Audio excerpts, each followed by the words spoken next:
I asked you when we were chatting in the lobby what type of director Clarence Brown was, and you said he was very demanding. Can you expound on that a little bit for the audience? Well, he was old school. You know, everything in those days, you would take a long shot, medium shot, over the shoulder shot, and a close up. Right. So he would film from every possible angle, and it was exhausting because you had to. If you had a very emotional scene, if you blew it all in the first take, the first sequence, then you had nothing by the time the close-up came. So it was very hard to work that way. But he was a very demanding person. In fact, he lived down here for the last 30, 40 years of his life. He lived in Palm Desert at the El Dorado Country Club. And I used to come down and visit him. He was 97 when he died. When he was made it to 100. Yeah, and he was just a wonderful, unbelievably interesting man. Yeah. He really was an iconoclast in an era where directors and everyone that worked at the studios pretty much did what they told. I mean, he went off to Florida, filmed The Yearling for 2 years. He went up and did this Intruder picture because it meant something to him personally. He had a lot more leeway, artistic leeway, than most any director had in that era. Pretty extraordinary. Well, he did, certainly at MGM. Yeah, MGM, definitely. So tell us a little bit about the Oscar and how that came about, and what was your reaction to winning a special Oscar? Well, it was very, I think I was 12 or 13 by the time it came out. But it was obviously a very exciting moment. An interesting thing, Shirley Temple presented me with the Oscar. And the Oscar itself at that time it was for the Outstanding Child Performance of the Year. Mm-hmm. And the Oscars are like this. This one was like this. Right. And it was just and later in my life, Shirley Temple lived up in the Bay Area, and we were friends. We'd see each other. Mm-hmm. She said to me one time, I think I'm embarrassed about that puny little Oscar we had.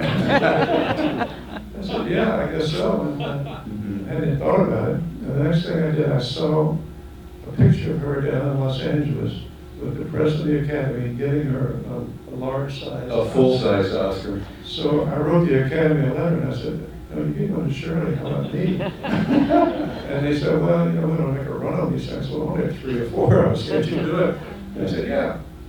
So they sent me a regular sized one. And I said, you want the other one back? I said, no, keep it.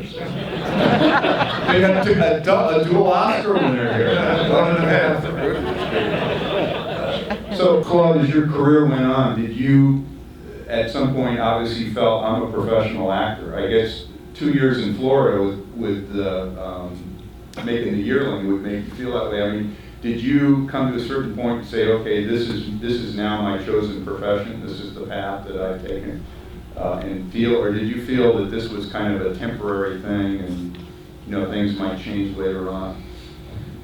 Well, I had several thoughts on it. When The Yearling came out, I went to New York for 2 weeks and Chicago for 2 weeks, visiting the movie magazines and all this stuff, along with the deer. And deer will travel. And I remember walking down Fifth Avenue with the deer on a leash. And I'm thinking, this isn't for me. I don't want to do this. At some point in my life, I'm going to get out of this. So, you know, I was fortunate because after that, the movies that I made, I really enjoyed making. Yeah. I did not enjoy making The Yearling. It was just horribly difficult. Yeah. But mainly because it was very difficult to go to school while you were doing that.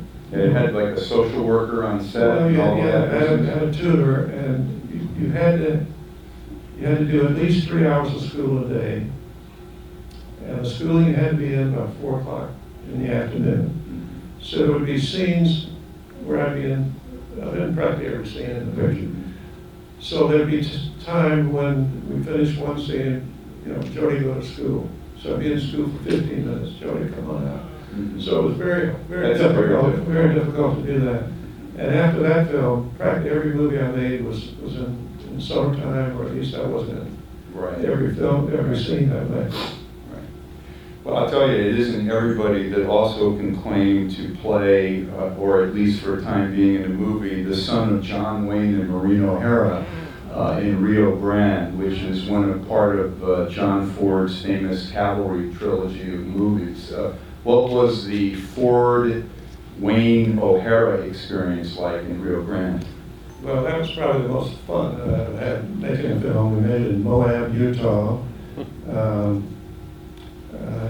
Harry Carey Jr., Ben Johnson, the whole film troupe. Yeah, he always used. The Ford Stock Company. Yeah, and he'd call me in about 3 weeks before we started to film, and he said, "This is Ford." He said, "Have you ever done any Roman riding?" I said, "What's that?" He said, "Standing up on two horses."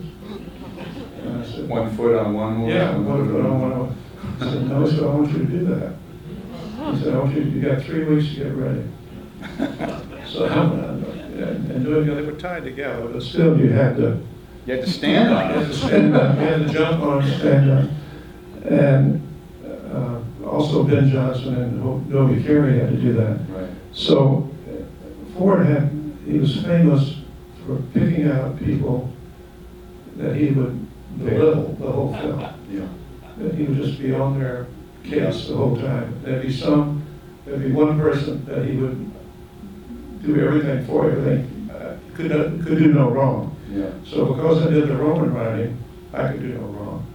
And Ben Johnson got the brunt of everything. Yeah, I understood that the relationship between Ford and Ben Johnson was close, ended up getting ruptured for a number of years because Ford tried to belittle him and Ben Johnson called him out. He was sadistic, really. He was. Yeah. He was just, you would think he's through, he wasn't through. He just kept going. Yeah. But he was, the one thing which was very interesting in Rio Grande, people would automatically say, did you do that?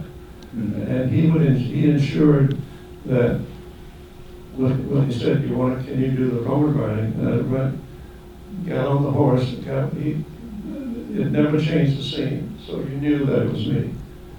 So he wanted to be sure that I got credit for doing that. Right. So it was and Dobie Carey wrote a book about it, a little kid, snotty little kid. Is that what he called you? Yeah. What about Duke Wayne and O'Hara? Oh, they were terrific. It was a very happy. It was a happy close. Yeah.